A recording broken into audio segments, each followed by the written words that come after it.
kita akan membahas tentang sejarah ejaan bahasa Indonesia. Bahasa Indonesia ditetapkan sebagai bahasa persatuan pada saat Sumpah Pemuda pada tanggal 28 Oktober 1928.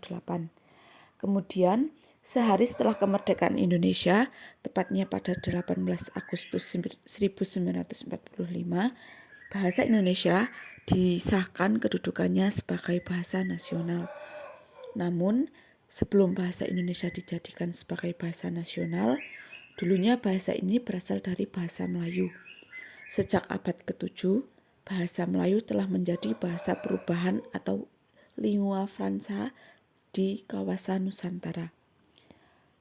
Selain berasal dari Melayu, sejak masa kolonialisme sampai sekarang, Indonesia sudah mengalami perkembangan dan perubahan sebanyak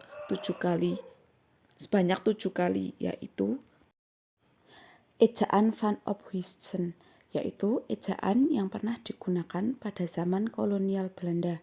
Ejaan ini dirangkai oleh Van Ophuijsen, seorang ahli dari Belanda. Ejaan ini merupakan hasil dari penggabungan ejaan Latin dan ejaan Belanda. Ejaan ini digunakan selama kurang lebih 46 tahun. Selanjutnya, ejaan Republik atau ejaan Seiwandi. Mengapa disebut ejaan Republik? Sebab ejaan ini terbentuk berdekatan dengan Hari Proklamasi. Sementara itu, ejaan ini disebut ejaan Seiwandi sebab Seiwandi pada masa itu menjabat sebagai Menteri Pendidikan dan Kebudayaan yang diresmikan pada tanggal 19 Maret 1947. Ejaan yang ketiga yaitu ejaan pembaharuan atau ejaan Prijono Katopo. Terbentuknya ejaan ini merupakan hasil keputusan dari Kongres Bahasa Indonesia II di Medan, Sumatera Utara.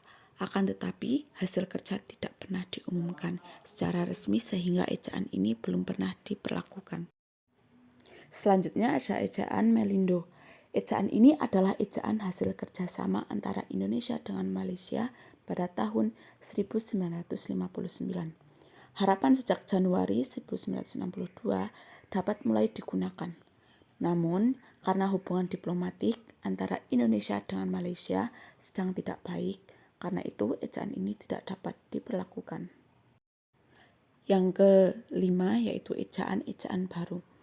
Ejaan ini merupakan lanjutan dari perintis ejaan sebelumnya.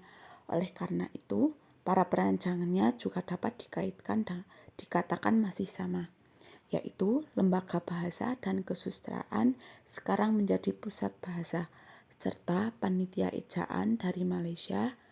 Panitia ini kemudian berhasil merumuskan ejaan baru yang disebut ejaan baru. Yang keenam, ejaan yang disempurnakan. Ejaan ini adalah tata bahasa dalam bahasa Indonesia yang mengatur penggunaan bahasa Indonesia dalam tulisan. Disebut ejaan disempurnakan karena ejaan ini merupakan hasil penyempurnaan dari beberapa ejaan sebelumnya. Yang terakhir, ejaan bahasa Indonesia. Pada saat ini, bahasa Indonesia yang digunakan adalah ejaan bahasa Indonesia yang biasa dikenal EBI.